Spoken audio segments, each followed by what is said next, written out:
কোরবানি দেওয়া হারাম। ভাইরে ভাই আমি লেটপিনের তো শুনছি কোরবানি দেওয়া বেলে হারাম। আন্না গো আল্লাহ দোয়া কোরবানি দিয়েন টিয়েন না, হেলো হুরে হারাম হয়ে যাবো, বুঝছেন নি? কোরবানি দেওয়া হারাম। বাবুরে এটা আর কথা না, এটা হয়েছে আর এই কাকার কথা। কাকা কইছে যে কোরবান দেওয়া হারাম। এলা আপনারা ডিসিশন করেন কোরবান দিবেন না দিতেন না, অতি দ্রুত ডিসিশন করেন। কোরবানি দেওয়া হারাম। ভাইরে এক কথা বারবার কইলে আর ভালো লাগে না। কোরবানি দেওয়া হারাম, এখন কি জন্য হারাম সেটা বিশ্লেষণ দেন না আপনি। এখন ফেসবুক, ইউটিউব যারা দেখেন আমার আলোচনাটি শোনার পরে আমাকে কাফের ফতোয়া দিবেন। জি অবশ্যই আপনারা কাফের ফতুয়া দিব। এখন বলেন আপনার জন্য কিছু নাস্তা পানির ব্যবস্থা আছে, বলেন বলেন কি বলবেন বলেন। সারা দেশে তুলপার হয়ে যাবে কোরবানি দেওয়া হারাম, কোরবানি দেওয়া হারাম। বাবুরে হারামের তো আরাম নাই, এটা তো জানি।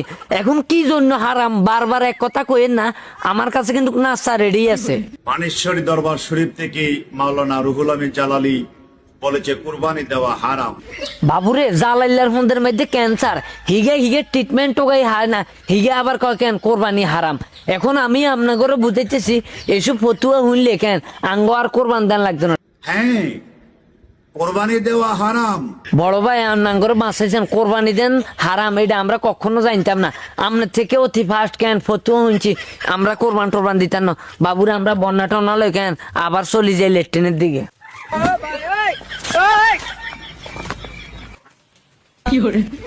আবার চলিয়েছি, আবার খবর আইছে কেন আমরা কোরবানি দেওয়া বেলে কেন মানে